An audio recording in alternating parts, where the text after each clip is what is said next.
అధికారం మరియు సంపద యొక్క సాధన తరచుగా మానవాళి యొక్క శ్రేయస్సును కప్పివేసే ప్రపంచంలో తన కాలపు సంప్రదాయాలను ధిక్కరించిన నాయకుడు ఉన్నాడు. క్రూరమైన ప్రారంభం తర్వాత శాంతి, సహనం మరియు కరుణ యొక్క ఛాంపియన్గా రూపాంతరం చెందిన పాలకుడు. ఇది భారతీయ చరిత్రలో అత్యంత ఆకర్షణీయమైన మరియు ప్రభావవంతమైన వ్యక్తులలో ఒకరైన అశోకుని కథ, అతని వారసత్వం ప్రపంచవ్యాప్తంగా ప్రజలను ప్రేరేపించడం మరియు విద్యావంతులను చేయడం కొనసాగిస్తుంది. క్రీస్తుపూర్వం 3వ శతాబ్దంలో జన్మించిన అశోకుని జీవితం ఎదుగుదల, మార్పు మరియు ఉన్నత లక్ష్యాన్ని సాధించే మానవ సామర్థ్యానికి నిదర్శనం. అశోకుడు మౌర్య సామ్రాజ్యానికి పాలకుడు బిందుసార చక్రవర్తికి జన్మించాడు. ఆ సమయంలో ఇది ప్రపంచంలోని అతిపెద్ద మరియు అత్యంత శక్తివంతమైన సామ్రాజ్యాలలో ఒకటి. సామ్రాజ్య స్థాపకుడు చంద్రగుప్త మౌర్యుని మనవడిగా అశోకుడు రాజ జీవితంలోని కుతంత్రాలు మరియు సంక్లిష్టతల మధ్య పెరిగాడు. అతని ప్రారంభ సంవత్సరాలు యుద్ధ కళలు, రాజకీయాలు మరియు పాలనలో విస్తృతమైన శిక్షణతో యువరాజు యొక్క సాధారణ పెంపకం ద్వారా గుర్తించబడ్డాయి. అయితే అశోకుడి నిజమైన ప్రయాణం అతని తండ్రి మరణం వరకు ప్రారంభమైంది. తన సవతి సోదరుల నుండి వ్యతిరేకతను ఎదుర్కొన్నందున సింహాసనానికి మార్గం అశోకుడికి సూటిగా లేదు. వరుస యుద్ధాలు మరియు వ్యూహాత్మక పొత్తుల తరువాత అశోకుడు చివరకు సింహాసనాన్ని అధిరోహించాడు, మౌర్య సామ్రాజ్యంలో కొత్త శకానికి నాంది పలికాడు. అశోక కెరీర్ జర్నీ కూడా చెప్పుకోదగ్గది కాదు. ప్రారంభంలో అతను ఇప్పుడు ఆధునిక ఒడిషాలో భాగమైన కళింగ రాజ్యాన్ని జయించి సామ్రాజ్యాన్ని విస్తరించాడు. కళింగ యుద్ధం, ఇది తెలిసినట్లుగా అశోకుని జీవితంలో ఒక మలుపు.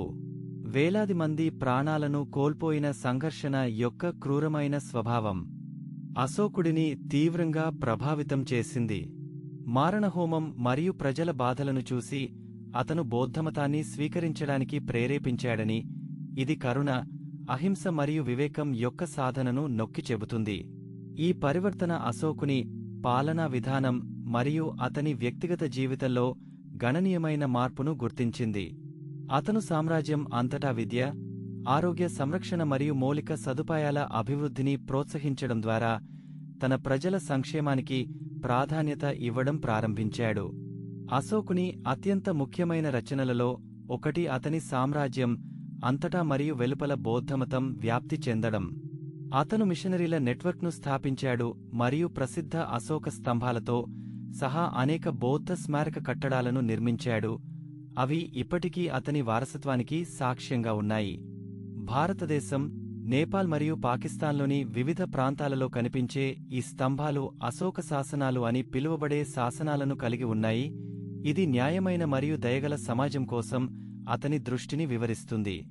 శాసనాలు సహనం, అన్ని మతాల పట్ల గౌరవం మరియు అన్ని జీవుల రక్షణను ప్రోత్సహిస్తాయి. 3వ బౌద్ధ మండలి అభివృద్ధిలో కూడా అశోకుడు కీలక పాత్ర పోషించాడు. ఇది బౌద్ధమతం యొక్క బోధనలను ప్రామాణీకరించడానికి మరియు ఆసియాలోని ఇతర ప్రాంతాలకు మతాన్ని వ్యాప్తి చేయడానికి సహాయపడింది. అశోకుడి విజయాలు అతని మతపరమైన అనుబంధాలకు మించి విస్తరించాయి. అతను తన పరిపాలనా మేధావికి గుర్తుండిపోయాడు, చక్కటి వ్యవస్థీకృత మరియు సమర్థవంతమైన పాలనా వ్యవస్థను స్థాపించాడు. అశోకుని ఆధ్వర్యంలోని మౌర్య సామ్రాజ్యం ప్రావిన్సులుగా విభజించబడింది. ప్రతి ఒక్కటి వైస్రాయ్చే పాలించబడుతుంది. పన్నులు వసూలు చేయడం, శాంతిభద్రతలను నిర్వహించడం మరియు ప్రజా పనులను పర్యవేక్షించే బాధ్యత అధికారుల సంక్లిష్ట నెట్వర్క్తో ఉంది. అతను సామ్రాజ్యం లోపల మరియు పొరుగు దేశాలతో వాణిజ్యం మరియు వాణిజ్యాన్ని కూడా ప్రోత్సహించాడు. ఇది గణనీయమైన ఆర్థిక వృద్ధికి మరియు సాంస్కృతిక మార్పిడికి దారితీసింది.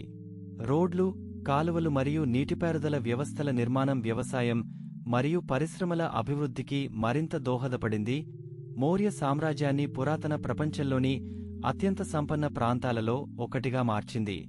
అతని అనేక విజయాలు ఉన్నప్పటికీ అశోకుని వారసత్వం బహుశా నైతికత మరియు నైతికత రంగంలో అత్యంత గాఢంగా భావించబడింది.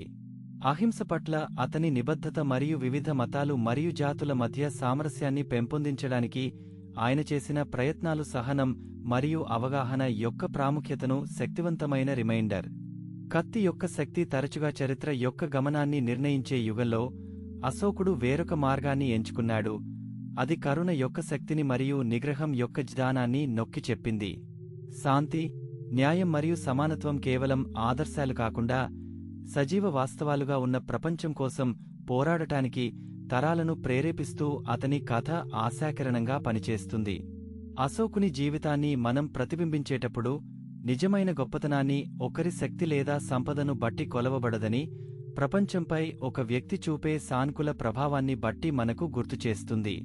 అశోకుడు ఒక యోధరాజు నుండి శాంతి మరియు కరుణ యొక్క విజేతగా మారడం మానవ ఎదుగుదల మరియు మార్పుకు నిదర్శనం.